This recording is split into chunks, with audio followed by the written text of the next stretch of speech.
गुरु ब्रह्मा गुरुर्विष्णु गुरुर्देवो महेश्वरः गुरु साक्षात् परब्रह्मा तस्मै श्री गुरवे नमः.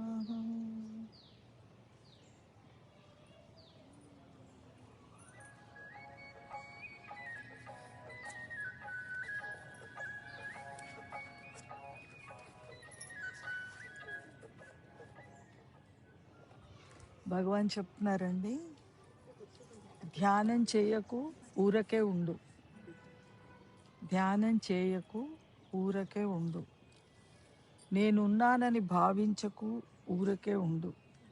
ఉండటం గురించి భావించకు, ఉన్నావు నీవు. ఇది భగవాన్ బోధ ఎసెన్స్ అండి. మొత్తం నాన్నగారు లైఫ్ అంతా కూడా తాను కొవ్వొత్తి కరుగుతూ కరిగిపోయి మనకు నూరిపోసిన ఎసెన్స్ ఇదేనండి.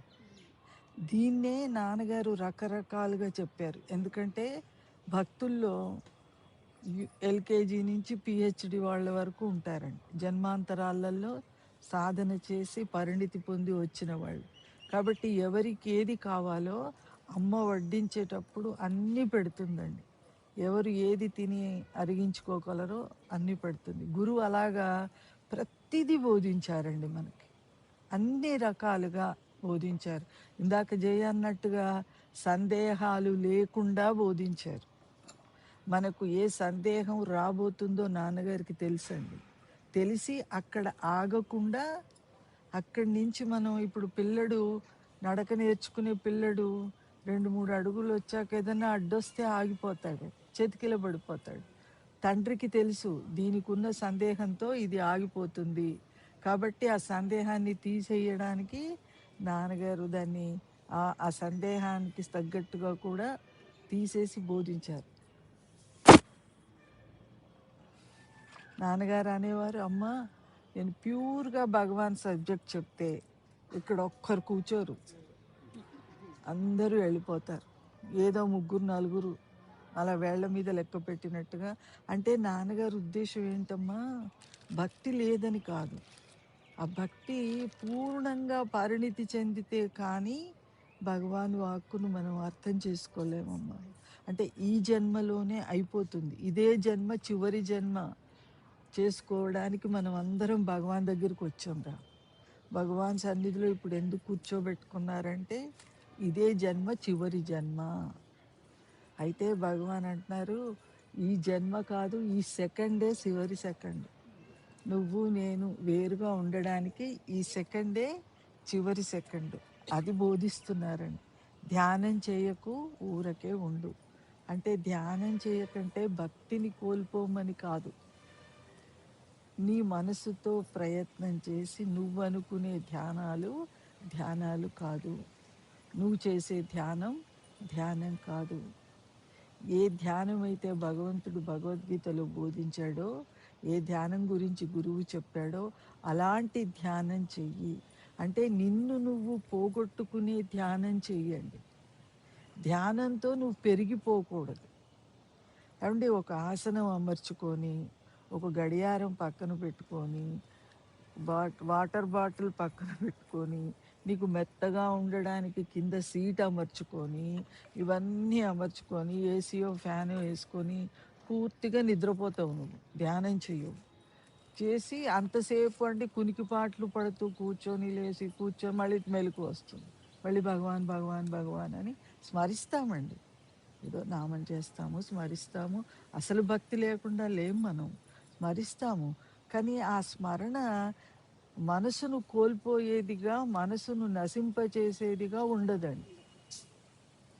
మనసులో ముద్రలు వేసి నేను ధ్యానం చేస్తున్నాను, నేను ధ్యానం చేస్తున్నాను, నేను ఇంతసేపు కూర్చున్నాను ఈరోజు ధ్యానానికి అని మనసు తృప్తి పడుతుందండి.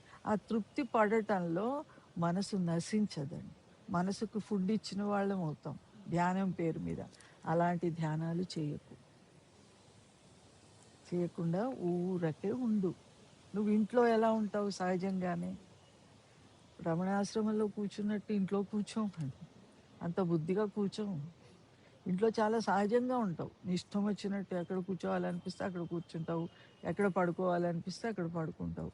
అలా నీ లోపల చాలా సహజంగా ఉండు. మనసుని ఏమి బలవంతం చేయకు, మనసుని వదిలిపెట్టి అది ఎటు వెళితే అక్కడ భగవాన్ని చూపించు. దానికి ధ్యాన స్థితి, ఆ వెళ్ళడంలో కూడా ధ్యానమే అవుతుందండి. ఎక్కడికి వెళ్ళినా ఈ సృష్టిలో భగవంతుడు లేని చోటు లేదే మనసా. నువ్వు ఎక్కడెక్కడ తిరిగి వచ్చినా అక్కడెక్కడ నా తండ్రి ఉన్నాడు.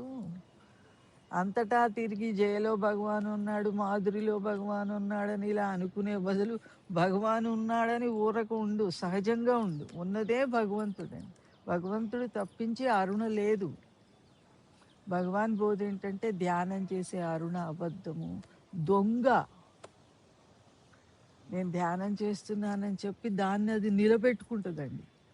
ఇప్పుడు మనం ప్రాణం పోకుండా ఉండడానికి రోజు ఒక గ్లాస్ పాలు తాగితే చాలండి, పంచభక్ష పరమాన్నాలు తినే అక్కర్లేదు. రోజుకొక్కసారి అరుణ ఉందని బలపరుచుకున్నా ఆ మనసు బలపడిపోతూ ఉంటుంది. నువ్వు సాధన పేరు మీద అరుణను బలపరుచుకుంటున్నావా, అరుణ కరిగిపోతూ ఉందో చూసుకో, లోపల తెలుస్తూ ఉంటుంది. అరుణ కరిగిపోతే అండి గుర్తు ఏంటంటే బండ గుర్తు, రియాక్షన్స్ రావండి. మిన్ను విరిగి పైబడుతున్న రియాక్షన్ రాదు. ఎవరన్నా వచ్చి మన మీద కాండ్రించి ఉమ్మేసినా రియాక్షన్ రాదు. ఇలా తుడిచేసుకుంటాము. పాపం కదా ఆవిడ వాసన అనిపిస్తుందని. ఎవరి వాసనను బట్టి వాళ్ళు ఆడతారు. ఈశ్వరుడు ఆడిస్తున్నాడు. పాపం రోగంలో ఉండి ఏం చేస్తాం? రోగంలో ఉన్న వాళ్ళ మీద మంచినీళ్ళు లేదని రోగంలో ఉన్న వాళ్ళ మీద జాలేస్తుందని. అలాగా సృష్టిని చూసి ఉదాసీనంగా ఉండమన్నారు నాన్నగారు. సృష్టి పట్ల ఉదాసీనంగా ఉండు, రియాక్షన్స్ తెచ్చుకోకు.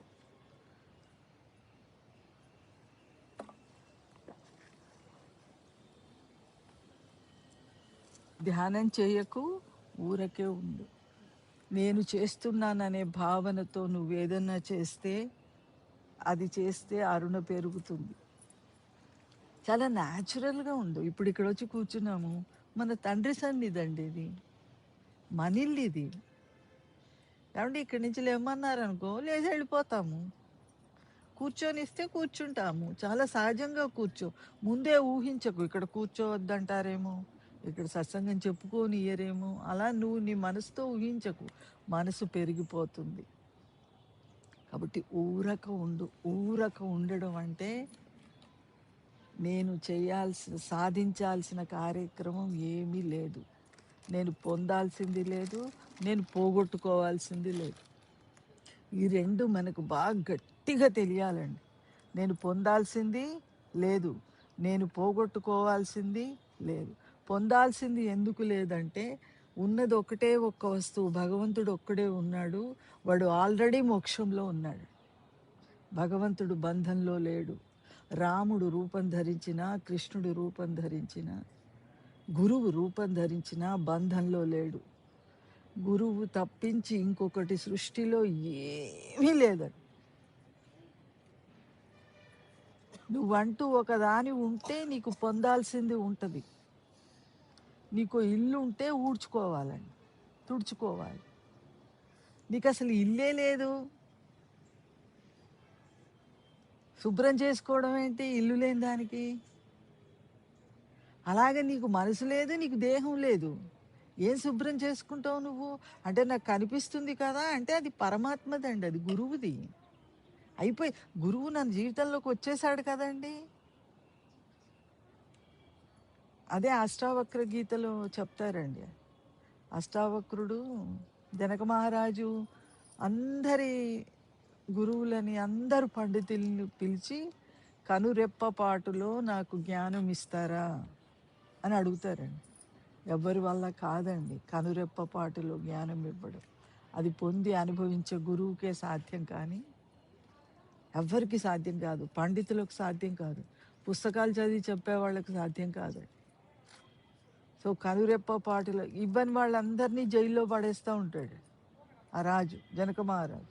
అంటే జ్ఞానం ఇవ్వని గురువులు చదువుకున్న వాళ్ళు మీరు ఎందుకనండి రాజ్యంలో, నా రాజ్యంలో ఎందుకు మీరు జైల్లో పడి ఉండండి అని. అప్పుడు అష్టావక్రుడు అలా దేశ సంచాటన చేస్తూ చేస్తూ చేస్తూ జనక మహారాజు యొక్క రాజ్యంలో వచ్చి, ఆ ఊర్లో వచ్చి ఓ చెట్టు కింద పడుకొని సెదదీరుతుంటాడు. అప్పుడు అక్కడికి ఎవరో వచ్చి అడుగుతారు బాటసార్లు, ఎవరయ్యా నువ్వు, ఎక్కడికి వచ్చావు అంటే, నేను ఈ రాజ్యంలో రాజును దర్శించుకోవడానికి వచ్చాను అంటాడండి.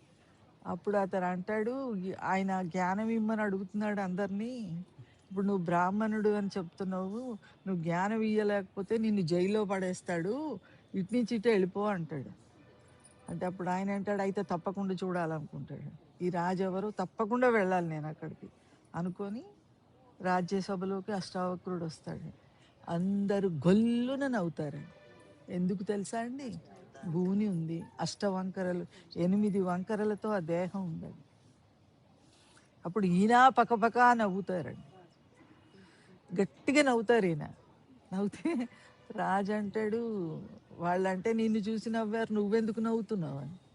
అంటే అప్పుడు అష్టావక్రుడు అంటాడు, ఇలాంటి వాళ్ళని సభలో పెట్టుకొని నువ్వు రాజ్యం వెళ్తున్నావా రాజా, కేవలం దేహం రూపాన్ని చూసి రూపానికి విలువ ఇచ్చే వీళ్ళను పెట్టుకోనా నువ్వు రాజ్యం వెళ్తున్నావు, నిన్ను చూసి జాలేస్తుంది రాజా అంటాడండి జనకుడిని. జనకుడు అంటాడు, అయితే పర్వాలేదు, ఇప్పుడు మీకు అంత జ్ఞానం ఉన్నట్టుగా మీరు మాట్లాడుతున్నారు, మీ మాటల్ని చూస్తే తెలుస్తుంది, కనురెప్పపాటులో నాకు జ్ఞానం ఇవ్వగలరా అని అడుగుతారు. అష్టావక్రుని కూడా అదే అడుగుతాడు. అష్టావక్రుడు అంటాడు, నువ్వు నన్ను గురువుగా అంగీకరిస్తున్నావా, నాకు మీరు జ్ఞానం ఇస్తే నేను మిమ్మల్ని గురువుగా అంగీకరిస్తాను, నాకు గురుదక్షిణగా ఏమిస్తావు. బాగా వినండి, మనం నాన్నగారికి ఏమి సమర్పించామో మనకు లోపల అందుతుందండి, ఊరికే మాటలు కాదు. నాకు గురుదక్షిణగా నువ్వు ఏమి సమర్పిస్తావు, మీరు ఏం అడిగితే అది ఇస్తాను, మీరు ఏం చెప్పితే అదే. అయితే ఒక గుర్రాన్ని సిద్ధం చెయ్యి, నువ్వు నేను అడవిలోకి వెళ్ళిపోదాం, వెంబడి మీ మంత్రులు కానీ మీ పరివారం కానీ ఎవ్వరూ రావడానికి వీల్లేదు, కేవలం నువ్వు నేను గుర్రం వెళ్ళాలి. సరే, గురువుగా అంగీకరించేస్తానంటున్నాడు కదండి, తీసుకెళ్ళిపోతాడు రాజును. తీసుకెళ్ళిపోయి ఆ గుర్రాన్ని ఆ చెట్టుకు కట్టేయి అంటాడు. అప్పుడు మళ్ళీ అడుగుతాడు జనకుడు, ఈ గుర్రం ఎక్కే లోపల నువ్వు నాకు జ్ఞానం ఇస్తావా, ఇస్తాను, నువ్వు కట్టేయి అంటాడు. కట్టేస్తాడు. కట్టేస్తే గుర్రం ఎక్కువ అంటారండి. జనకుడు తీసి మొదటి కాలు ఇలా పెడతాడు. గుర్రం ఎక్కడానికి రికాబులు అని ఉంటాయి, దాంతో పైకి కాలు లేవద్దు కదా, ఆ గుర్రం మీద వేస్తారు, ఒక మెట్టులాగా ఉంటుంది. ఆ కాలు ఒకటి పెడతాడు జనకుడు, ఇంకో కాలు కింద ఉంటుంది. అష్టావక్రుడు అంటాడు, ఆగు, రెండో కాలు తీయకు, మొదటి కాలు పైనే ఉంది, ఆగు అంటాడు. ఆగిపోతాడు జనకుడు.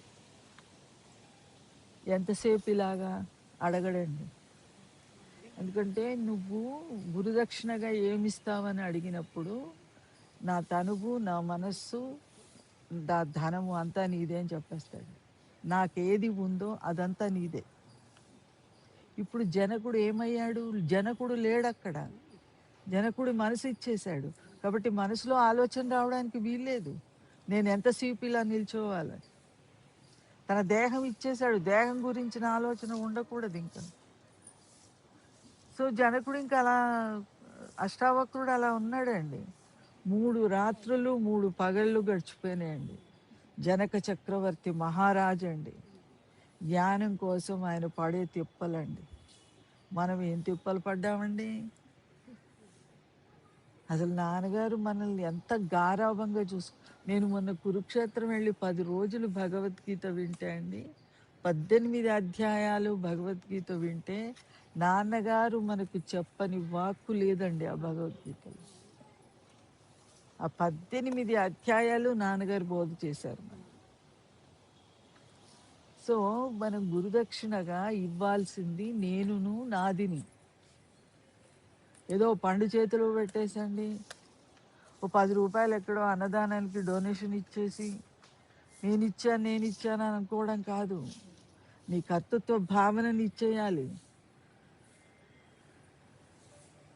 ఆలోచన అవసరం లేని స్థితిలో, అంటే భవిష్యత్తు గురించి గతం గురించి ఆలోచన లేకుండా జీవించాలి. అష్టావక్రుడు జనకుడు అడగలేదు ఎంతసేపు నిల్చోవాలి ఇలాగా. ఆయన చక్కగా చెట్టు కింద పడుకున్నాడండి అష్టావక్రుడు నిల్చోమని చెప్పి. 3 రోజులైంది రాజు రాలేదు. మంత్రిజనం పరివారం అంతా కూడా జనక మహారాజును వెతుక్కుంటూ అడవికి వచ్చారు. వచ్చేసరికి రాజు అలా నిల్చొని ఉన్నాడు, ఈయనేమో నిద్రపోతున్నాడు. అప్పుడు వాళ్ళంతా ఏమనుకున్నారు, వీడు ఎవడో మాంత్రికుడు మా రాజును అలా నిల్చోబెట్టేసి నిద్రపోతున్నాడు, పడుకున్నాడు, వెళ్ళి కుదిపోయి అష్టావక్రుని లేపుతారు. లేపి ఏంటి మా రాజును అలాగా, రాజును కుదుపుతారండి. ఎందుకు ఇలా నిల్చున్నావు, నోట మాట లేదు రాజు, ఆయన నిల్చోమన్నాడని చెప్పలేదండి, ఏమీ మాట్లాడలేదు. అప్పుడు ఇద్దరిని పట్టుకెళ్ళి ఇంటికి తీసుకెళ్తారు సిబ్బంది, తీసుకెళ్ళి రాజును పడుకోబెడతారు. పడుకుంటాడు, ఏం మాట్లాడు. అష్టావక్రుడు అంటాడు, రాజా నీ జ్ఞానం వచ్చిందిలే అంటాడు. జ్ఞానం వచ్చేసిందిలే. మనం అలా బ్రతికితే, అలా ఊరక ఉంటే మనకు జ్ఞానం వచ్చినట్టండి. ఊరక ఉండడం అంటే అదండి. ఎన్ని రోజులు నేను చెప్పుకున్నా ఇలా నా జ్ఞానం రాదు ఈ చెప్పడంతో. ఎన్ని రోజులు మీరు విన్నా జ్ఞానం రాదు. ప్రాక్టికల్గా గురువు చెప్పినట్లుగా ఆ మౌనాన్ని అనుభవిస్తేనే జ్ఞానంలో ఉన్నట్టు గుర్తండి. అరుణ కరిగిపోతుంది నీట హిమముగా ప్రేమ కారు నీలోనన్ ప్రేమగా కరిగి బ్రోవుము అరుణాచల. ఐసు ముక్క నీళ్ళల్లో వేస్తే ఎలా కరిగిపోతుందో నా వేరు భావన, నా దేహ భావన అలా కరిగిపోవాలి. ఎక్కడికి వెళ్ళినా క్యూలో నేనే ముందుండాలి, ఎక్కడికి వెళ్ళినా నేనే కూర్చోవాలి, నా సీటు నేను చూసుకోవాలి, నా కంఫర్ట్ నేను చూసుకోవాలి. అసలు దేహబుద్ధి పోదండి అలాగా. నీ గురించి భగవంతుడు చూస్తాడు, అది ఎంత అందంగా ఉంటుందండి. భగవాను అరుణ ఇక్కడ కూర్చోవే అంటే అది ఎంత లవబుల్ అండి నాకు, అది ఎంత ప్రేమ అండి. ఈశ్వరుడే నా అరుణ కూర్చుంటుంది ఇక్కడ, నా అరుణ వస్తుంది అని నా కోసం సీటు పడితే పట్టడనుకోండి ఇక్కడ కూర్చుంటాము. ఎక్కడో చోట దేహం ఉన్నంత కాలం భూమి మీద ఎక్కడో చోట, ఆకాశం కింద భూమి మీద దేహం ఉంటుందండి. ఎక్కడ ఉండాలని నువ్వు ఆలోచించుకు, నీ కోసం నీ వాడు నీ ప్రియుడు ఆలోచించి పెట్టాడు. నువ్వు అమ్మ గర్భంలో ఉన్నప్పుడే రాసి పెట్టాడు, దాన్ని అలా తీసుకెళ్ళిపోతుంటాడు. అంతే, చూడు అది భగవాన్ పనిగా గుర్తించి చూడు, అప్పుడు ఊరక ఉండటం వస్తుందండి. నేను పొందాల్సింది ఏమీ లేదు, ఉన్నవాడు ఒకడవవు నినుమాయ మొనరించి వచ్చువారు ఎవరు, ఇది నిజాలం అరుణాచలం. నా పిల్లలు చిన్న పిల్లలండి. సోమవారం మాకు హైదరాబాద్లో మధురానగర్లో సత్సంగం ఉండేది. ప్రతి సోమవారం వెళ్ళిపోయేదాన్ని. వెళ్ళిపోతే ఒక సోమవారం పిల్లలు, మా బాబు హాస్టల్ నుంచి వచ్చాడు, మా వారు ఫారిన్లో ఉన్నారు. పిల్లలు అడిగారు, అమ్మ ఈరోజు మమ్మల్ని పార్క్కి తీసుకెళ్ళు, మమ్మల్ని సినిమాకి తీసుకెళ్ళి. ఏమండి ఆ రోజు వాళ్ళకి సెలవు. సో పిల్లలు అడిగారు కదా అని, పర్వాలేదు, పిల్లలు అడిగారు కదా అని వాళ్ళని పార్క్కి సినిమాకి తీసుకెళ్ళాను. సో సత్సంగం వెళ్ళలేదు.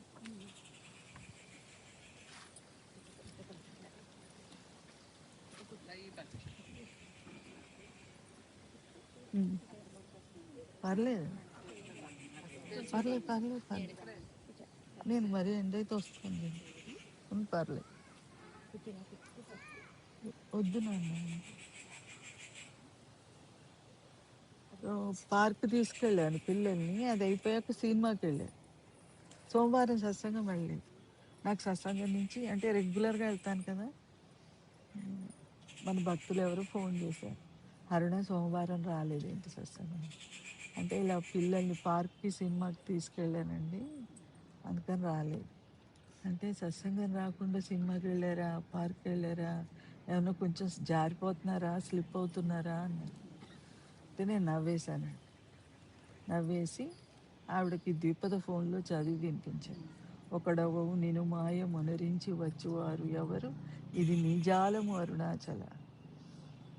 ఆవిడ మాట్లాడలేదండి, చదవగానే ఊరకున్నారు. తర్వాత 2 రోజులకి నాన్నగారు చిక్కడపల్లి వచ్చారు. హైదరాబాద్ వచ్చి నెక్స్ట్ డేనే చిక్కడపల్లి వచ్చారు. అందరం వెళ్ళామండి. ఇంకా ఇలా కూర్చోవడం అలవాటు కదా. అందరం కూర్చున్నాము. కూర్చోగానే నాన్నగారు నా కళ్ళల్లోకి చూసి ఒకడవవు నేను మాయ మొనరించి వచ్చువారు ఎవరు, ఇది నిజాలము అరుణాచలం. దేహము ఎక్కడ తిరుగుతున్నా, అది సినిమా థియేటర్లో ఉందా, పార్కులో ఉందా, పిల్లలకు సేవ చేస్తుందా, భర్తకు సేవ చేస్తుందా, అత్తమామకు సేవ చేస్తుందా, చూడడు ఈశ్వరుడు. ఎందుకంటే చేయించేవాడు, దానితో పని చేయించేవాడు ఈశ్వరుడు. అరుణ ఎందుకు పార్క్కి వెళ్ళావు, ఎందుకు సినిమాకి వెళ్ళావు అని అడగడు. ఎందుకంటే వాడే తీసుకెళ్ళాను నన్ను అక్కడ కూర్చోబెట్టాడు. నా పిల్లలకు ఆ డ్యూటీ చేయాల్సిన బాధ్యత, తండ్రి ఊళ్ళో లేరు కాబట్టి వాళ్ళ కోరిక తీర్చాల్సిన బాధ్యత నాదండి. నేను సత్సంగంలో ఉన్నంత మాత్రాన మీరు సినిమా చూడొద్దు, వెళ్ళొద్దని చెప్పడానికి నాకు అధికారం లేదు. చిన్న వయసు పిల్లలండి, అర్థం చేసుకోరు. నేను వాళ్ళ దారిలో వెళ్ళి వాళ్ళకి సినిమా చూపించి తర్వాత కాసేపు రామనామం చేయండిరా అంటే చేస్తారు. అంటే మనకు నాన్నగారు అదే చేస్తున్నారు కదా, మన కోరికలు తీర్చి, అమ్మ పర్వాలేదు మీ అమ్మాయికి పెళ్ళవుతుంది, మీ పొలం అమ్ముడిపోతుందమ్మా. ఇంకొక రకం ఏంటండి మనకి నాన్నగారు, అన్ని సమస్యలు నువ్వు ఇల్లు కట్టుకుంటావమ్మా. నాన్నగారి దగ్గరికి ఒక ఆవిడ వచ్చారటండి, నా ఏజ్ ఆవిడ. వచ్చి నాన్నగారికి నమస్కారం చేసుకొని పండు తీసుకొని, నాన్నగారు నాకు ఏ కోరిక లేదు నాన్నగారు, నాకు మోక్షం ఒక్కటి ఇచ్చేయండి నాన్నగారు, నీకు ఇంకేమీ వద్దు నాన్నగారు, ఇంకేం వద్దు నాన్నగారు, మోక్షం ఒక్కటే కావాలన్నారు. నాన్నగారు ఇలా తల ఊపేసి, ఆయన కృష్ణ పరమాత్మ అండి, ఆయన దగ్గర మన ఆటలు సాగవు. ఎక్స్రే కూడా కొన్ని రోగాలు దాచేస్తుందేమో, ఎంఆర్ఐ కూడా, కానీ నాన్నగారి దగ్గర దాచుకోలేమండి. నాన్నగారు కాసేపు అయ్యాక ఆవిడ అలానే నిల్చొని ఉన్నారు. అమ్మ మీ వారు ఎలా ఉన్నారు అని. అదొక్కటే నాన్నగారు, మా వారి ఆరోగ్యం బాగుపడితే నాకు ఇంకేం అక్కర్లేదు అంటే ఆవిడకి ఏది అడ్డుపడుతుందో నాన్నగారికి తెలుసండి మనసులో. అలాగా దేహము ఎక్కడ తిరిగినా పర్వాలేదండి, దాని ప్రారంధం ప్రకారం అది తిరుగుతుందండి. పూర్వజన్మ వాసనల ప్రకారం దాని ప్రారంధం ఉంటుంది. వదిలేసి తిప్పేవాడు భగవంతుడు, సొత్తు భగవంతుడిది. అక్కడ నామం చెయ్యండి. మా తమ్ముడు నన్ను ప్రతి సినిమాకి తీసుకెళ్ళేవాడండి. మా వారికి సినిమాలు ఇష్టం. టికెట్ కొన్నాక చెప్పేవాడు, బావ మీరు పలానా థియేటర్కి రండి అని. నేను కేవలం డ్రైవర్ పని అండి, కారు నడపడం నా పని. నేను మా వారిని తీసుకెళ్ళాను. వెళ్ళిపోతే ఆ సినిమాలో కూర్చుంటే అది పోకిరి సినిమా అండి. సినిమా నడుస్తుంది, దాంట్లో ఐటమ్ సాంగ్ ఉంటుంది కదా, ఇప్పటికి ఇంకా నా వయసు నిండా 16 అని ఏదో ఉందండి. ఆ పాట వస్తుంది స్క్రీన్ మీద. భగవానా ఇది అవసరం ఆరా నాకు, ఈ ప్రారంధాన్ని రాసావు, ఇది చూపించటం అవసరం ఆరా తండ్రి. పొద్దున్న సత్సంగం అయిందండి ఇంట్లో, సాయంత్రం ఈ పాట నాకు భగవాను. అప్పుడు ఇంకే మనకు అన్యదా శరణం నాస్తి, ఒక్క భగవంతుడే కదండి. అది నా ప్రారంధం. పూర్వజన్మలో సినిమా చూడాలనే వాసనతో ఈ జీవుడు చచ్చిపోయాడు. ఇప్పుడు సినిమా థియేటర్లో ఏమంటే సబ్జెక్ట్ ప్రాపర్గా అండర్స్టాండింగ్ ఉండాలి మనకి. ఎస్కేపిజం వద్దు. నాకు వాసన లేదు మా తమ్ముడు తీసుకుపోయాడు అని అనుకోకూడదండి. వాసన ఉంది కాబట్టే, నాకు ప్రారంధం ఉంది కాబట్టే తమ్ముడు రమ్మన్నాడు, నేను వెళ్ళి అక్కడ కూర్చోవడం జరిగింది. అది నా వాసనే అండి. సో ఒకసారి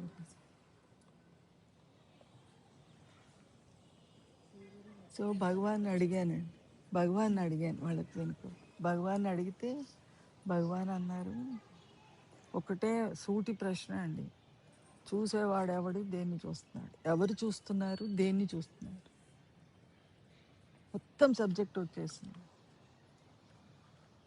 కన్నుకు కన్నై కనులేక కనునిను గనువారెవరు గను అరుణాచల. జీవుడికి అది వాసనే అవ్వచ్చు, కానీ జీవుడిని ఆ టైంలో అక్కడ కూర్చోపెట్టిన వాడు ఎవరు? ఒకవేళ నువ్వు సినిమా చూడడం భగవంతుడికి ఇష్టం లేకపోతే ప్రాణం తీసేసి ఉంటున్నాడు. ప్రాణం అలాగే పెట్టాడు. నువ్వు సినిమా చూస్తున్నావు, ఆ పాట చూస్తున్నావు అని భగవంతుడికి తెలుసు. తెలిసి సాక్షిగా ఉండి ఆయన చూస్తున్నాడు. ఆయన తెలిసి నిన్ను అలా కూర్చోబెట్టినప్పుడు నువ్వు నీ ప్రారంధాన్ని మార్చుకోలేవు. 100%గా ఏమీ చేసుకోలేవు నువ్వు. ఎక్కడ కూర్చోబెడితే ఆ బాడీ అక్కడ కూర్చుంటుంది. ఏమండి, ఆ కళ్ళ ద్వారా చూసేవాడు ఎవడు? ఎవరిని చూస్తున్నాడు? సృష్టిని కదా చూస్తున్నాడు. నీకు జీవుడికి మంచి చెడు, ఈ పాట మంచిది, ఈ పాట చెడ్డది, నువ్వు విభజించుకుంటున్నావు. కానీ సృష్టినంతా సృష్టించిన వాడు పరమాత్మ అండి. ఆయనకు మంచి లేదు, చెడు లేదు. కర్మ ఫలితాన్ని బట్టి దేహాన్ని జీవుణ్ణి ఆడిస్తాడంతే. ఆడించే కర్త భగవంతుడని తెలుసుకుంటే ఆ సెకండ్లో నీకు మళ్ళీ అలాంటి ప్రారంధం వాసనగా పడదండి. మళ్ళీ సినిమా చూడాలనే కోరిక అప్పుడే కరిగిపోతుంది, చూస్తున్నప్పుడే కరిగిపోతుందండి. ఒక వాసన నువ్వు అనుభవిస్తూనే దానిని పోగొట్టుకోవాలి, కానీ దాని నుంచి తప్పించుకొని పోగొట్టుకోలేవు, ఎస్కేప్ అయి పోగొట్టుకోలేవు. అది అనుభవిస్తున్నప్పుడే, అనుభవించేది నేను కాదు, ఈశ్వర నిర్ణయం వల్ల ఈ సంఘటన జరుగుతుంది. కర్త భగవంతుడు అనే ఎరుకలో నువ్వు ఈశ్వరుణ్ణి స్మరించాలి. దాని నుంచే ఎంజాయ్మెంట్ ఎందుకండి బాబాయ్? ఆ పాట నుంచి ఎంజాయ్మెంట్ ఏముంటుందండి? ఎప్పుడైతే చూసేది చూడబడేది ఏక వస్తువు అనే అర్థమైన వెంబడే మనసు మౌనమైపోతుందండి. ఆ మౌనంలో అరుణ కరిగిపోతుంది. కాబట్టి నువ్వు పోగొట్టుకోవాల్సింది ఏమీ లేదు, పొందాల్సింది ఏమీ లేదు. ఆ జనక మహారాజులాగా గురువుకు సమర్పణ చెయ్యి, అయిపోయింది. గురువుది అయిపోయిందండి. నాదేదో అది గురువుది అయిపోయింది. అయిపోయిన తర్వాత దీన్ని ఇలా ఎందుకు పెట్టావు నాన్నగారు అని అడగకు. నీకంటే చాలా గొప్పగా తెలుసు నీ గురువుకి నీ ప్రారంధాన్ని. నువ్వు అమ్మ గర్భంలో ఉన్నప్పుడే బ్రహ్మ విష్ణు మహేశ్వరుల చేతిలో మన ఫైల్ ఉండదండి, గురువు చేతిలో ఉంటుంది మన ఫైల్. సో ఆ సంచితంలోంచి నీకు ఏ ప్రారంధాన్ని సెలెక్ట్ చేయాలో గురువు ఆల్రెడీ సెలెక్ట్ చేశాడు, అదే నడుస్తుంది ఇప్పుడు. ఇది తెలుసుకొని ఊరకం, ఏమీ పని లేదు. సోమరి అయితిని మిన్నని సుఖనిద్ర కన్న వేరేది గతి అరుణాచల. బయట దేహం సోమరిగా ఉండడం కాదండి, ఎంతెంత భక్తి జ్ఞానాలు పెరుగుతుంటే నువ్వు అంత యాక్టివ్గా తయారవుతుందండి బాడీ. సోమరితనం రాదు, శక్తిపూరితంగా తయారవుతుంది దేహం పని చేయడానికి. మొన్న నేను మా భక్తులకి సత్సంగం ఇంట్లో పెట్టుకుంటే భోజనాలు పెట్టుకుంటే ఎవరో భక్తురాలు చెప్పాను వండడానికి. ఆవిడ వచ్చారు, కానీ ఆవిడ నాకు నమ్మకం కలగలేదండి ఆ అమ్మాయి కరెక్ట్గా చేయగలదు. మొత్తం 60 మందికి ఆ అమ్మాయిని పక్కకు జరగమని నేను వంట చేసేసాను 2 అవర్స్లో. వంట చేసి అన్నం ఒక్కటి చివరిగా మీరు వండండి అని చెప్పి నేను సత్సంగానికి వెళ్ళిపోయి కూర్చున్నాను. శక్తి వస్తుందండి. శక్తి రాకపోవడం ఏంటండి? భక్తిలో శక్తి ఉంది, జ్ఞానంలో శక్తి ఉంది. మనం ఇలా చేస్తామని నన్ను భక్తులు అంటారు, అరుణమ్మ మిమ్మల్ని ఇలా చూస్తే మీరు ఇంత పని చేస్తారనుకోరు ఎవరు. మీ జీవన విధానం, మీ కట్టుబట్టు చూస్తే మీరు ఈ పని చేస్తారని అనుకోరు. ఎవరైనా అనుకుంటే నాకేమి, అనుకోకపోతే నాకేమండి, నాకేం నష్టం అండి? నా గురించి ఎవరేమనుకుంటే నాకేం నష్టం? మోక్షం ఇచ్చే ముందు మిమ్మల్ని అందరి దగ్గరికి వస్తాడా భగవంతుడు? అరుణకి ఇయ్యాలా వద్దా? అరుణ కోటేస్తారా? ఎందుకండి ఈ గొడవలు? ఆయన లోపల ఉన్నాడు, పవిత్రంగా ఆయన చూస్తాడండి.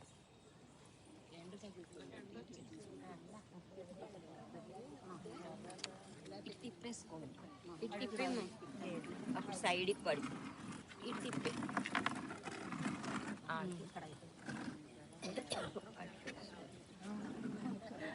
ఆ సూర్యుడికి చాలా ఇష్టం. చూడు. బాగా వచ్చింది కదా అంటే ఫేస్కి. పర్లేదురా, ఇంక ఎక్కడ తప్పించుకుంటాం ఆకాశం కింద కూర్చుని. అమ్మ గట్టు మీద కూర్చుంటారా పోనీ? వద్దురా, ఇంకా అరగంట చుట్టుకుంటే అయిపోతుంది. పర్లేదండి, బ్యాగ్ వీళ్ళకి ఇస్తాను తప్పకుండా.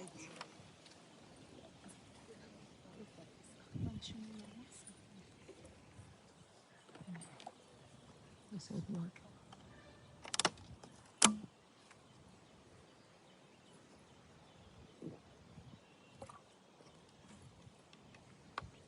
నేను ఉన్నానని భావించకు, ఊరక ఉండు. అంటే నువ్వు భావించే అవసరం లేదండి. ఇప్పుడు నేను పొద్దున్నే మంచంలోంచి లేవగానే నేను ఉన్నానా అని నా పక్కన పడుకున్న వాళ్ళని అడగనండి. ఏమండి నేను ఉన్నానా అని భర్తను అడగం, పిల్లల్ని అడగం.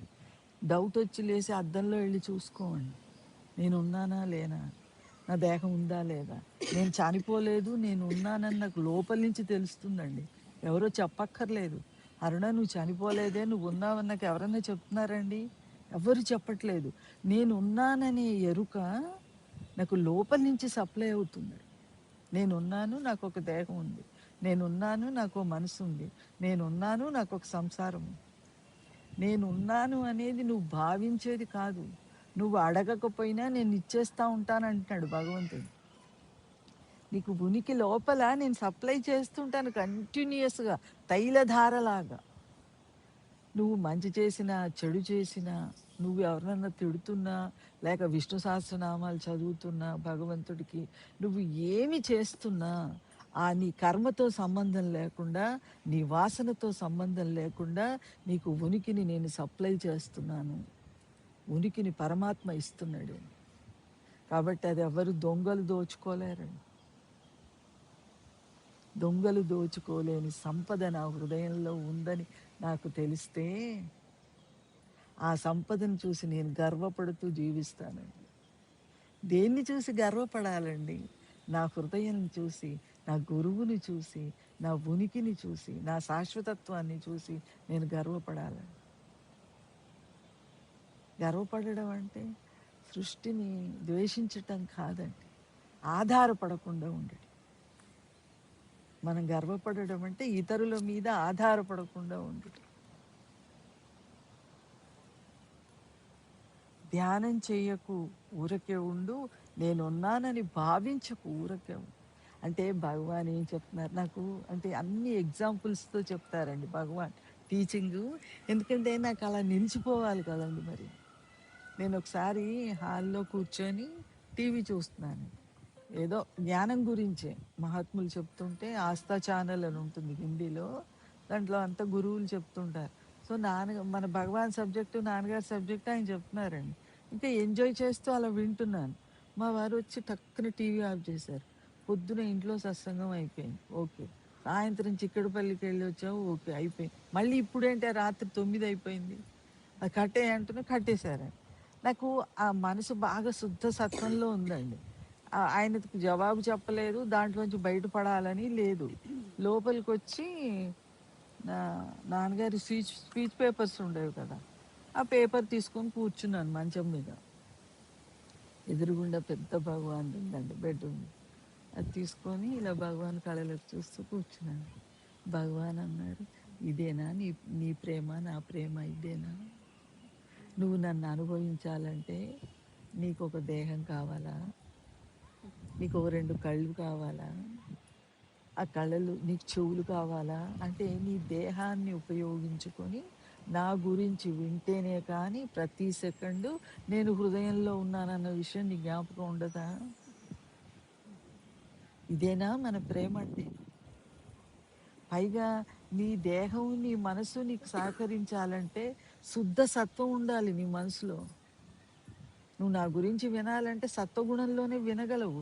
రజోగుణం, తమో గుణంలో ఉన్నప్పుడు నీ మనసు వినదు, నిరాకరిస్తుంది. పూర్ణ సత్వంలో ఉన్నప్పుడే నా గురించి వింటది. అంటే నీ మనసు సహకరించాలి, నీ దేహ ప్రారంభం సహకరించాలి, అప్పుడే నువ్వు నా దగ్గరికి రాగలవా? ఇది కాదు, ఇది కాదు. మనిద్దరికి సర్వస్వతంత్రంగా కలుసుకోగలము రాధాకృష్ణులలాగా. కృష్ణుడు మధురలో ఉన్న, రాధ బృందావనంలో ఉన్న, ఇద్దరూ కలిసి ఉండేవారు. కృష్ణుడిలో రాధ, రాధలో కృష్ణుడు ఉండేవారు. భగవాన్ అన్నారు మన ఇద్దరము అలా ఉన్నాము, ఈ గొడవ ఏంటి నీకు? ఆ సెకండ్ నుంచండి ఇది కదా ఉనికంటే ఊరక ఉండడం అంటే ఆల్రెడీ నీకు రెడీగా ఉన్న భగవంతుడు నీ హృదయంలో ఉన్నవాడిని అనుభవిస్తూ ఉండు ఆయన ప్రజెన్స్. భగవానా నాకు విపరీతంగా ఆ ధ్యాస ఎక్కువైనప్పుడు నన్ను నేనే ఇలా కౌగులించుకుంటాను, ఇక్కడ ఉన్నాడు భగవంతుడు అంటే ఇంకా ఆ ద్వైతంలో కూడా భక్తి కూడా ఇంకా తట్టుకోలేని స్థితి ఒక్కోసారి అంటే ఊపిరి ఆడదండి లోపల. భగవాన్ అప్ప అప్ప అని తడిమేసుకుంటాను, కొంచెం అడిగిపోరా ఊపిరి ఆడట్లేదు కొంచెం అని.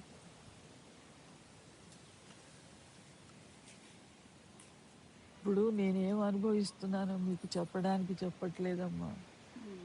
ఇలా చెప్తున్నప్పుడు నా మనసు జారిపోయే అవకాశం కూడా ఉంటుంది కదా తల్లి.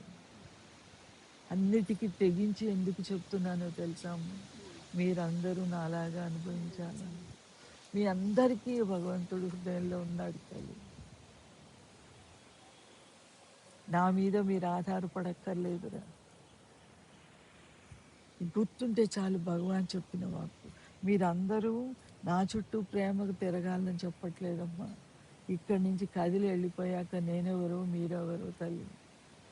మీ హృదయంలో ఉన్న భగవంతుడు కూర్చోబెట్టి మీకు ఇలా చెప్తున్నాడు, మిమ్మల్ని స్వతంత్రులను చేయడానికి నాకు చెప్తున్నాడు తల్లి. సో ఊరకు ఉండడం అంటే చాలామంది అర్థం చేసుకోక ఏముంది ఊరకు ఉండమంటుంది, ఊరక మనసు ఉండమని చెప్పట్లేదండి. భగవంతుడు ఉన్నాడని తెలుసుకొని నా మనసు మాత్రమే ఊరక ఉంటుంది.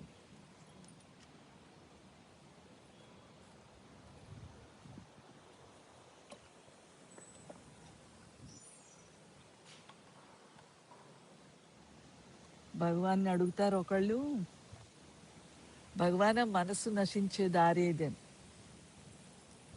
భగవాన్ అంటారండి, ఆత్మ కంటే వేరుగా మనసు లేదని గుర్తించడం మనోనాశనానికి దారి. ఈ ఒక్క సెంటెన్స్ మీరు రాసి పెట్టుకోండి మీ మనస్సులో హృదయంలో.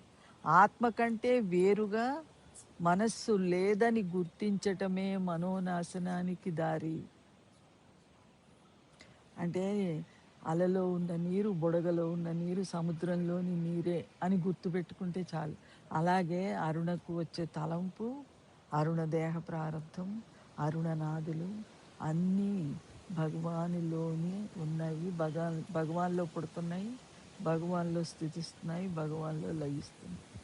భగవాన్ని దాటి ఈ సృష్టిలో ఏమీ లేదు. అది తెలిస్తే ఊరక ఉంటాము. భగవాన్ అంటారు, కొద్దిగా నా మనసులో కాదు ఏమైంది అంట.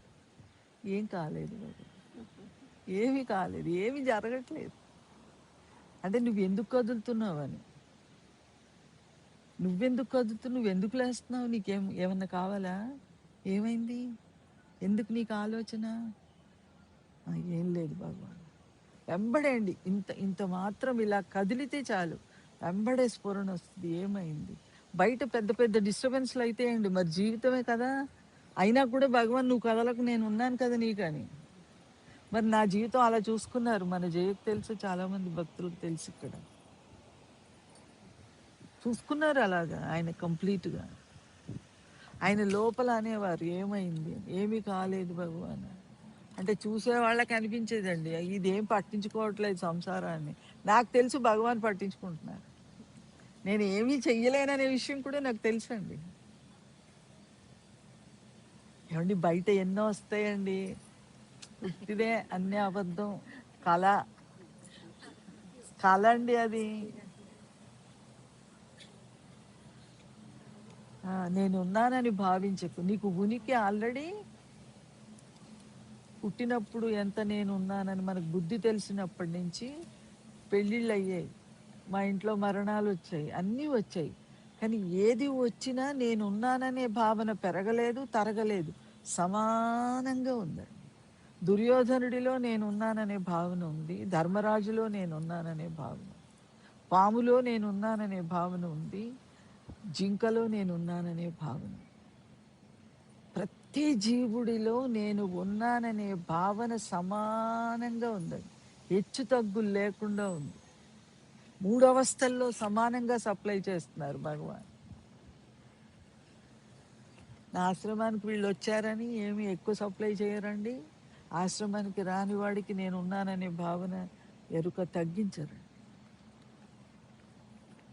అందరిలో ఉండే సమానత్వం నేను ఉన్నాననే ఎరుక భగవంతుడి తత్వం అండి.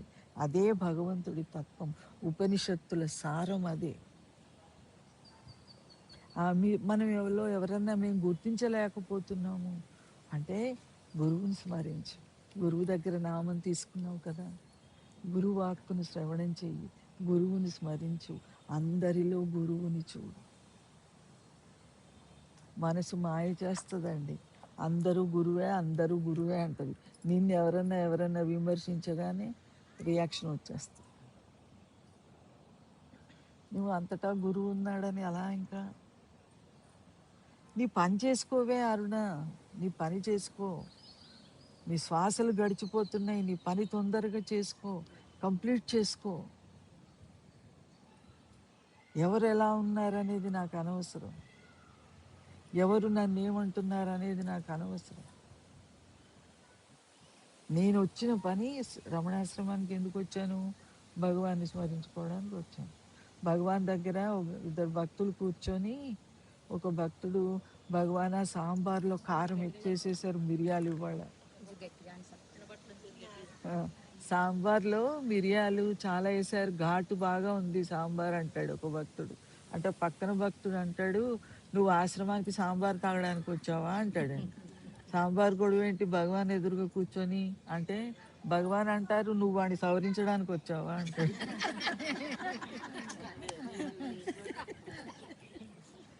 వాడు వచ్చిన గొడవ ఏదో వాడు చూసుకుంటాడు, నువ్వు వచ్చిన గొడవ నువ్వు చూసుకో, నీకెందుకు వాడి గొడవ? నువ్వు పుస్తకం చదువుతున్నావు కదా, దాన్ని అర్థం చేసుకునే పనిలో నువ్వు ఉండు. వాడి పనిలో వాడు సాంబార్ తాగడానికి వచ్చాడు, ఎందుకు వచ్చాడు అంటే అండి, భగవాన్ ప్రాక్టికల్గా బోధించేవారు. మనం ఇక్కడికి వస్తే ఇతరుల గొడవల్లోకి వెళ్ళకూడదు.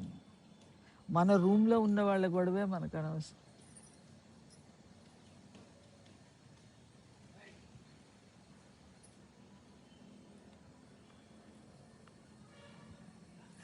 నేనున్నానని భావించకు అంటే, భావన అవసరం లేదే బాబు, నేను సప్లై చేస్తున్నాను కదా నీకు ఎరుకని. ఉన్నానని నీకు అనిపిస్తూ ఉంది కదా ప్రతి నన్ను మొదట్లో సత్సంగం చెప్తున్నప్పుడు మౌలాలి భక్తులు ఒకళ్ళు అడిగారండి, అరుణ మీకు అన్ని మంచి మంచి భావనలు ఎరుక ఇస్తారు కదా భగవాన్, ఒక డైరీలో రాసి పెట్టండి అరుణ అన్నారు. నేను ఏదైనా భగవాన్ని అడుక్కోడు, భగవాన్ గైడెన్స్ అండి, ఇన్నర్ గైడెన్స్. ఎందుకంటే నాన్నగారు నాతో అందరిలో ఉన్నప్పుడు మాట్లాడేవారు కాదు. ఎందుకు తెలుసా అండి, మాకు చెప్పారు నాన్నగారు, అమ్మా నేను అరుణాచలం వస్తే, మా కరుణతో చెప్పారు, నాతో కూడా మాట్లాడేవారు కాదు. మా కరుణతో ఏం చెప్పారు, అరుణాచలం వస్తే మీతో మాట్లాడితే నేను అందరికీ మీ మీద అసూయ వచ్చేస్తుంది, కాబట్టి అరుణాచలం నేను వస్తే మీరెవరో నాకు నేను తెలియనట్లు ఉంటాను, మీ వైపు చూడను, మీతో మాట్లాడను, మీరు బాధపడకండి. మాకు చెప్పారు ఈ విషయం నాన్నగారు. సో మాకు లోపల ఏంటంటే నాన్నగారు ఏంటో మాకు తెలుసు, మేమేంటో నాన్నగారికి తెలుసు. 10 మందిలో మమ్మల్ని గౌరవించి పిలిచి పండియకపోతే ఏముందండి, మాతో మాట్లాడకపోతే ఏముంది, మాకు జరపాల్సిన పని లోపల జరుపుతున్నారు, మాకు తెలుస్తూ ఉంది. సో మేము కూడా అలా నవ్వుకునేవారు, నాన్నగారు సరి అని నవ్వేసేవారు. సో బయట నుంచి ఏమి చెప్పేవారు కాదు, లోపల ఇన్నర్గా ఇచ్చేవారండి గైడెన్స్ నాన్నగారు.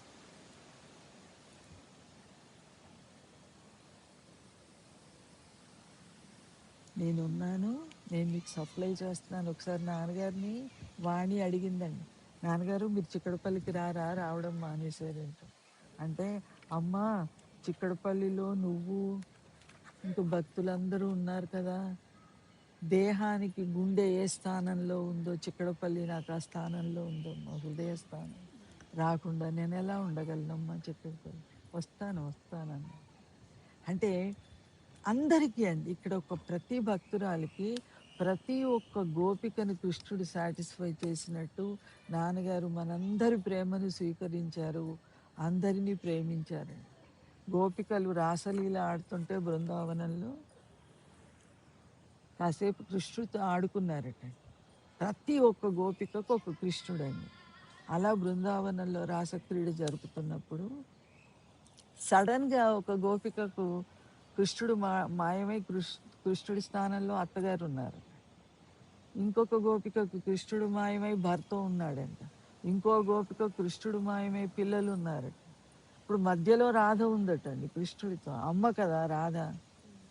అడిగిందట, ఏంటి కృష్ణ అలా మాయ చేస్తున్నావు వాళ్ళని, ఎందుకు అలాగా అంటే కృష్ణుడు అన్నాడంటే, వాళ్ళు ఆడుతూ నాతో ఆడుతున్నారు, నాతో పాడుతున్నారు, వాళ్ళకి నా మొగుడు తిడతాడేమో అని గుర్తొచ్చింది ఓ గోపికకి. మరి నేను మొగుడిని అయిపోయాను. ఓ గోపికకి అత్తగారు గుర్తొచ్చారు. ఇంటికి వెళ్ళేసరికి లేట్ అయితే మా అత్తగారు తిడతారేమో, దాని తలంపే నేను అవ్వాలి, మరి అత్త అయిపోయాను ఇంకా. అంటే యద్భావం తద్భవతి అంటే ఇదేనండి. సృష్టిని నువ్వు ఎలా భావిస్తే సృష్టి నీకు అలా కనిపిస్తుంది. నువ్వు పరమాత్మ స్వరూపంగా భావిస్తే అటు నుంచి పరమాత్మ ప్రేమే వస్తుంది. ఎవ్వరు ద్వేషించలేరు మనల్ని. నువ్వు ద్వేషించే వాళ్ళను కూడా ప్రేమిస్తే వాళ్ళు మారిపోతారండి. వాళ్ళ జీవన విధానం మారిపోతుంది. మరి నాన్నగారు మనల్ని అలాగే మార్చారండి. ఉండటం గురించి భావించకు, ఉన్నావు నువ్వు. మహర్షి అంటున్నారు, నువ్వు నేను ఇద్దరం కలిసే ఉన్నాం. విడిపోయి ఒక్క సెకండ్ కూడా సృష్టిలో విడిపోయి లేం మనం. నువ్వెక్కడ ఉంటే అక్కడ నేను నీతో ఉన్నాను. ఈ విషయం పూర్ణ ఎరుకతో జీవించు. అదే మోక్షం అండి. ఇందాక చెప్పుకున్నాం కదా, ఆత్మ కంటే వేరుగా మనసును గుర్తించకపోవటమే మనోనాశనానికి దారి. ఇది భగవానే, ఇది భగవానే, ఇలా ఎందుకు చేసావు అరుణ అన్న భర్త అడిగాడు అనుకోండి, ఏమండి తప్పు చేశానా, సారీ. లేక ఆయన పొగిడారు అనుకో, చాలా గొప్పగా వంట చేసావే ఇవాళ. చివరిలో మా వారు ఇందాక పొద్దున దాంతో చెప్తాను, మాధురితో ఎక్కువ రామనామం చేసుకునేవారండి చివరి రోజుల్లో. ఒంట్లో బాగాలేను, రామ రామ రామ, అప్పుడప్పుడు అరుణ అరుణ అరుణ అరుణ అనేవారు. నేను అనేదాన్ని, ఏమండి అరుణ అరుణ అంటే ఏమొస్తుంది, రామనామం చేసుకోండి అండి, మీకు రాముడు అంటే ఇష్టం కదా, రామనామం చేసుకోండి అంటే ఆయన అనేవారు, నువ్వు నాకు సేవ చేస్తావు, నా దేవతవి నువ్వే ప్రస్తుతం, నిన్నే స్మరిస్తాను నేను అంటే. పోనీ సేవ చేస్తున్నారు, దేవుడు అనే ధ్యాసతో స్మరిస్తున్నాడు. ఏ ధ్యాసతో స్మరించిన అంటే, భర్తకి సేవ చేసిన, భర్త భార్యని ప్రేమించిన, మనం గృహస్థాశ్రమంలో ఉన్నాం, తప్పుకోలేము ఇవన్నీ, ఈ బాధ్యతల నుంచి. కానీ భగవంతుడే, భగవానే, భగవానే, భగవాన్, భగవంతుడే అని ఎరుకలో చేద్దామని. ఇది ఈశ్వర సేవ. ఇప్పుడు చివరికి నా పరిస్థితి ఏమైంది తెలుసా అండి, నేను కాఫీ తాగుతాను, ఇంట్లో ఒక్కదాన్ని ఉన్నాను కదా, కాఫీ కప్పు కింద పెడితే ఇక్కడ భగవంతుడు ఉన్నాడు కదా, ఇంగిలి కప్పు ఎలా పెడతాం, అంతటా వ్యాపించున్నాడు. లేస్తానండి ఆ కప్పు పట్టుకొని. మామూలుగా అయితే సోమర్తనం మనకు, ఎక్కడ తాగుతా, తర్వాత వెళ్ళేటప్పుడు వంటింట్లోకి తీసుకెళ్దాంలే అనుకుంటాం కదండి. భగవాన్ ఉన్నారు కదా, వేసిపోతానండి, వంటింట్లో పెడదాం అని వెళ్ళిపోతాను. వంటింట్లో సింకులో పెడితే భగవంతుడు ఉన్నాడు కదా, ఎంగిలి కప్పు ఎలా పెడతాం, కడిగేస్తానండి. ఆ కప్పు ఎక్కడ పెట్టాలో అక్కడ పెట్టాక మనసు ఆగిపోతుంది. అంటే పని పర్ఫెక్ట్గా జరుగుతుందండి. సోమరితనం పోతుంది, దేహానికి సోమరితనం ఉండదు.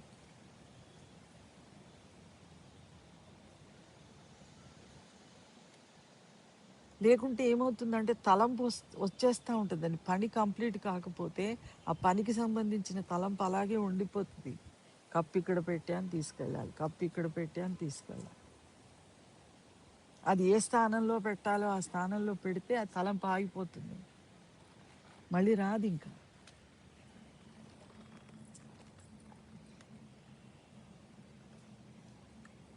అందుకని మహర్షి అంటున్నారు, నువ్వు మనసుని, నేను పదే పదే ప్రతి సత్సంగంలో చెప్పుకుంటున్నామండి, రిపీటెడ్గా చెప్పుకుంటున్నాము. నాలో అది జరుగుతుంది కాబట్టి మీకు కూడా చెప్తున్నానండి. నేను కూర్చున్నాను, దేహానికి గతం అయిపోయింది. ఇది ఒక్కటి చెప్తే ఆపేస్తాను, బాగా పట్టుకోండి అమ్మా. నేను కూర్చున్నాను గతం అండి, ఎందుకంటే నా దేహం కూర్చుందని నా మనసుకు తెలుస్తుంది. నా మనస్సు అనుభవిస్తూ ఉంది, నేను కూర్చున్నాను అనే భావనతో దేహం కూర్చుంటే ఇది గతం అండి. నేను నిల్చుంటాను, ఇంకా నిల్చోలేదు, ఇప్పుడు కూర్చొనే ఉంది, ఊహించుకుంటుంది నేను నిల్చుంటాను అని, అది భవిష్యత్తు అని. నేను కూర్చున్నాను గతము, నేను నిల్చుంటాను చాలా సూక్ష్మం అండి. అందుకే భగవాన్ పదే పదే చెప్పారు, వర్తమానంలో ఉండండి. వర్తమానము మనసుకు అందదు, తలంపుగా అందదండి. మీరు ఎవరన్నా ఇంటికి వెళ్ళి కూర్చొని ప్రాక్టీస్ చేయండి. నేను ఈ పని చేశాను అని మీకు తెలిస్తే అది గతం, నేను ఇది చెయ్యబోతున్నాను అంటే అది భవిష్యత్తు. వర్తమానం తలంపుకు అందదు, మౌనం అండి వర్తమానం. ఇలా కూర్చుంటే మౌనంగా ఉండండి అంతే, ఇంకేం లేదు. లేచాక ఇప్పుడు అక్కడ కూర్చోవాలని వచ్చామండి, అక్కడి నుంచి ఇటు షిఫ్ట్ అయ్యాం కదా. నీ దేహ ప్రారంధం ఏముందో నీకేం తెలుసు, నువ్వెందుకు ఊహించుకుంటావు? ఆ ప్రారంధానికి తగ్గట్టు అప్పుడు సప్లై చేస్తాడు. ఇక్కడ కూర్చునే ప్రారంధం ఉంది కాబట్టి అక్కడ కూర్చొని ఇయ్యడు, ఆ కుర్చీ తీసి ఇటేసే బాధ్యత ఆయనదే. ఎక్కడ ప్రారంధం ఉంటే అక్కడ దేహం అలా వెళ్ళిపోతూ ఉంటుంది. ఆ కోర్స్ అండి, ఆ కోర్స్ తీసుకుంటూ వెళ్ళిపోతుంది. ముందు చెప్పడు, నన్ను అడగడు, అరుణా నువ్వు ఇక్కడ కూర్చుంటావా అని భగవంతుడు పర్మిషన్ అడగడు, తల వంచి ప్రారంధాన్ని అనుభవింపజేస్తాడు. సో గతం గురించి అది అనుభవించేంత వరకు మనకు తెలియదు, మనకు తెలిసాక అది గతం అయిపోతుంది. మనకు తెలియకపోతే అది భవిష్యత్తు అండి. ఇది పోని బండగా ఇలా గుర్తుపెట్టుకోండి, మనకు తెలిస్తే అది గతం, మనకు తెలియకపోతే అది భవిష్యత్తు. వర్తమానానికి తలంపు లేదు, కేవలం మౌనం అండి. ఇంట్లో అంతా పని చేసుకున్నాక ఇలా కూర్చుంటే కాసేపు మౌనాన్ని అనుభవించండి. ఆలోచనలు అవసరం లేదు. మళ్ళీ దేహము లేచి కదిలేటప్పుడు ఆలోచన అవసరం అండి. ఊరక కూర్చుంటే ఆలోచన అవసరం లేదండి. నా పిల్లలు ఎలా ఉన్నారో, నేను 7వ తారీఖు చెన్నై ఎన్ని గంటలకు వెళ్ళిపోవాలి, ఈ గొడవ అంతా ఎందుకండి? నీకు ప్రారంధం ఉంది, దాని ప్రకారం నేను నడిపిస్తానని చెప్తున్నాడు కదా.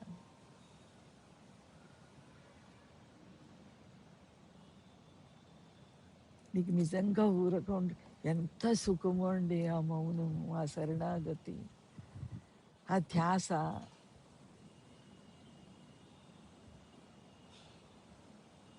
సుఖపడడం మన చేతిలో పని అండి, ఎందుకంటే గురువు సన్నిధిలోకి వచ్చాం కాబట్టి అండి, మన గురువు సుఖస్వరూపం కాబట్టి. ఊరక ఉండడం అనేది లోపల ఉన్న ఒక స్థితి అమ్మ, మనం సంపాదించుకునేది కాదు. మీరు బాగా గుర్తుపెట్టుకోండి, అరుణని అలాగే పెట్టి ఊరక ఉండమంటే ఉండదు. ఒక చిన్న పాపని తీసుకొచ్చి కూర్చో అంటే కూర్చుంటుందండి అది?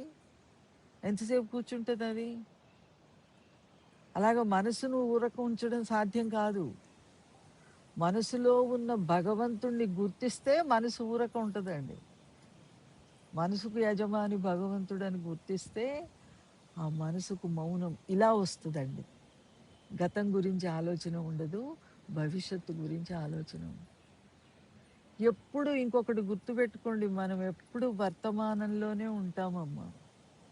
నువ్వు గతాన్ని గురించి ఆలోచిస్తున్నా, నువ్వు భవిష్యత్తు గురించి ఆలోచిస్తున్నా, నీ హృదయంలోంచి ఉనికి నీకు సప్లై అయ్యేది ఇప్పుడే, ఈ సెకండే. నీ దేహం ప్రాణంతో ఉంటేనే నువ్వు ఆలోచించగలవు.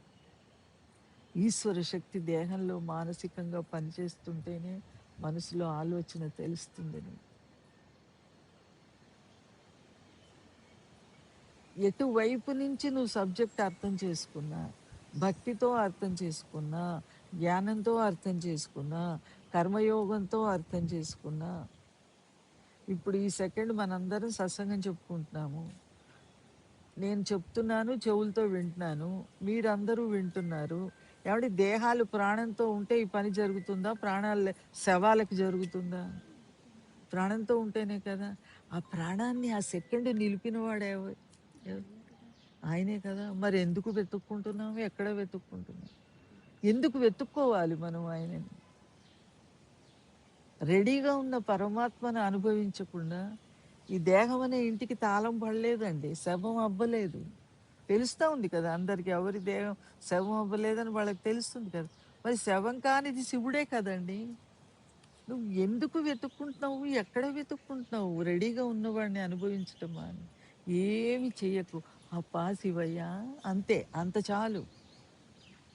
అంతకు మించి మళ్ళీ ఇంకేదో చెయ్యకు.